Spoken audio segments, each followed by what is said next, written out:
خفيفتان على اللسان ثقيلتان في الميزان سبحان الله وبحمده سبحان الله العظيم.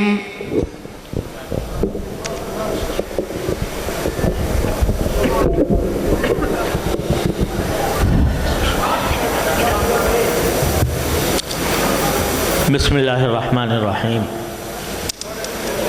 الحمد للہ رب العالمین والصلاة والسلام علی سیدنا و مولانا محمد خاتم النبیین وعلی آلہ و اصحابہ اجمعین وعلی کل من تبعہم بإحسان الی یوم الدین. اما بعد، میرے عزیز طلبہ اور طالبات، اللہ تبارک و تعالیٰ کے فضل و کرم سے آج صحیح بخاری کے آخری باب پر آپ حضرات کی ضابطے کی طالب علمی ایک حد تک پوری ہو رہی ہے. ضابطے کی میں نے اس لیے کہا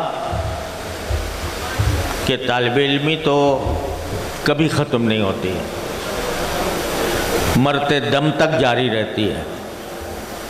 کبھی بھی اپنے آپ کو یہ نہ سمجھنا چاہیے کہ ہم عالم ہو گئے، لیکن اللہ تبارک و تعالیٰ اپنے فضل و کرم سے صحیح معنی میں طالب علم بنا دے تو یہ بہت بڑا انعام اور اعزاز ہے. اللہ تعالیٰ ہمیشہ ہمیں طالب علم ہی رکھے اور طلب علم ہی کے ساتھ اپنے پاس بلائے. یہ صحیح بخاری کا آخری باب ہے، اور جیسا کہ آپ پیچھے پڑھتے آئے ہیں یہ کتاب التوحید کا ایک حصہ ہے. شروع میں امام بخاری رحمۃ اللہ علیہ نے کتاب الایمان میں ایمان کا بیان فرمایا تھا. وہ ایمان کا ایجابی پہلو ہے، یعنی کن چیزوں پر ایمان رکھنا ضروری ہے اس کی تفصیل اس میں بیان فرمائی گئی تھی. اور یہ کتاب التوحید یہ اس کا سلبی پہلو ہے، یعنی کن چیزوں سے انسان گمراہ ہوتا ہے، کن باتوں سے انسان یا تو ایمان سے خارج ہو جاتا ہے یا گمراہ ہو جاتا ہے. چنانچہ اس پوری کتاب میں یعنی کتاب التوحید میں آپ حضرات نے دیکھا ہوگا کہ حضرت امام بخاری رحمۃ اللہ علیہ نے اپنے زمانے کے فرق باطلہ کی تردید کی ہے. چنانچہ اس کتاب کا ایک نام الرد علی الجہمیہ بھی ہے. جہمیہ کی تردید کی ہے، معتزلہ کی تردید کی ہے، کرامیہ کی تردید کی ہے، جبریہ کی تردید کی ہے، قدریہ کی تردید کی ہے. یہ سب بڑے بڑے فرقے تھے جو اس دور کے اندر پائے جاتے تھے. تو حضرت امام بخاری رحمۃ اللہ علیہ نے اس سے پہلے کتاب الاعتصام بالکتاب والسنہ قائم کی تھی کہ اگر صحیح راستہ چاہتے ہو تو کتاب اور سنت کو مضبوطی کے ساتھ پکڑنا ہوگا. اس کے بعد ان فرقوں کی طرف متوجہ ہوئے ہیں جنہوں نے عقلیت کی بنیاد پر دین میں تحریف شروع کی تھی. یہ اس زمانے کے متجددین تھے، اس زمانے کے عقلیت پسند تھے، جو یہ کہتے تھے کہ دین کی ہر بات کو ہم اپنی عقل کی کسوٹی پر پرکھیں گے، اور اگر ہماری عقل میں آ گئی تو قبول کریں گے، ورنہ جو صدیوں سے عقائد مسلسل چلے آ رہے ہیں، متواتر چلے آ رہے ہیں، ہم ان کو نہیں مانیں گے. ہماری عقل کے اندر جو عقیدہ آئے گا اس کو تسلیم کریں گے۔ چنانچہ اس زمانے میں حضرت امام بخاری رحمۃ اللہ علیہ کے زمانے تک، بلکہ اس کے بعد تک ان فرقوں کا بڑا زور شور رہا، یہاں تک کہ معتزلہ کی حکومت بھی قائم ہوئی اور اس میں اہل سنت والجماعت کے ساتھ بڑا زبردست تشدد کیا گیا۔ حضرت امام احمد بن حنبل رحمۃ اللہ علیہ کو کس طرح کوڑے لگائے گئے۔ وہ کوڑے ایسے تھے کہ مورخین نے لکھا ہے کہ ایک کوڑا اگر پوری طاقت کے ساتھ لگایا جاتا تھا تو ایک ہاتھی پر بھی اگر لگایا جائے ہاتھی بیٹھ جاتا تھا، ایسے کوڑے۔ جب یہ ہم تاریخ میں پڑھتے ہیں کہ امام احمد بن حنبل نے 17 کوڑے کھائے تو ہمارے سامنے اپنا جو ظاہری کوڑا ہے وہ نظر آتا ہے، تو سوچتے ہیں بھائی 17 کوڑے کھا لیے تو کیا بات ہو، لیکن وہ ایسے کوڑے تھے کہ ہاتھی پر، یہ لکھا ہے مورخین نے کہ ہاتھی پر اگر لگائے جائیں تو ہاتھی بیٹھ جاتا تھا، ایسے کوڑے لگاتا تھا وہ شخص کہ جو معتصم باللہ کے اپنی فوج میں سب سے زیادہ قوی ہیکل ہوتا تھا، وہ لگاتا تھا۔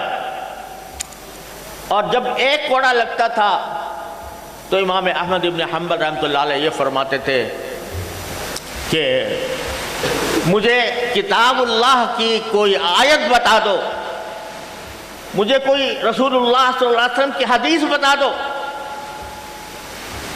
جس وجہ سے تم مجھے کوڑے لگا رہے ہو، وہ بتا دو، لیکن اگر وہ نہیں بتاؤ گے تو مجھے 1000 کوڑے مار لو، میں اپنے موقف سے ہٹ نہیں سکتا۔ ایسے 17 کوڑے۔ امام بخاری رحمۃ اللہ علیہ کے سب سے زیادہ مشہور استاد حضرت علی بن مدینی رحمۃ اللہ علیہ، جو آپ سند میں روزانہ پڑھتے ہوں گے، امام بخاری کے استاد ہیں، وہ اس زمانے میں جب خلق قرآن کا فتنہ تھا، اس زمانے کے اندر حضرت علی بن مدینی رحمۃ اللہ علیہ سے اگر کوئی مسئلہ پوچھتا تو وہ گول مول جواب دیتے تھے، کوئی صاف جواب نہیں دیتے تھے۔ کسی نے ان سے کہا کہ حضرت آپ کھل کر کیوں نہیں بتاتے، جو حق کی بات ہے وہ کھل کر کیوں نہیں کہتے، گول مول کیوں کرتے ہیں؟ تو فرمایا کہ کوڑوں کی سہار احمد بن حنبل کو ہے، مجھے نہیں ہے۔ کوڑوں کی سہار احمد بن حنبل کو ہے، مجھے نہیں ہے، اس لیے میں گول مول جواب دے کر اپنے آپ کو بچا لیتا ہوں۔ حضرات محدثین نے بعض اوقات ان کے اس عمل کی وجہ سے یہ کہا کہ ان کی حدیثوں کے اوپر بھی پورا بھروسہ نہیں ہے، لیکن یہ غلط بات تھی۔ لیکن ایسے کوڑے تھے کہ علی بن مدینی کوئی معمولی آدمی نہیں تھا، امام بخاری کا استاد تھا، جس کے ایک درس میں 6000 روشنائیاں شمار کی گئیں، ایک درس میں 6000 روشنائیاں لوگوں نے جو ان کی حدیث لکھتے تھے ان کے ایک درس میں شمار کی گئی، اتنا بڑا آدمی، لیکن وہ گول مول جواب دینے پر مجبور ہو گیا۔ یہ امام احمد بن حنبل تھے رحمہ اللہ تعالی، جنہوں نے کوڑے کھائے اور اپنے موقف سے ذرہ برابر اپنے آپ کو متزلزل نہیں کیا۔ تو اس حکومت کے زمانے میں جب حکومت کی سرپرستی میں معتزلہ کو فروغ دیا جا رہا تھا، اس وقت بھی اللہ کے یہ بندے الحمدللہ وہ قائم رہے، ثابت قدم رہے، ساری مصیبتیں برداشت کی، اذیتیں جھیلی، مگر حق سے ذرہ برابر ادھر ادھر نہیں ہوئے۔ لیکن میں بتا رہا ہوں کہ اس وقت معتزلہ کا یہ عالم تھا کہ جگہ جگہ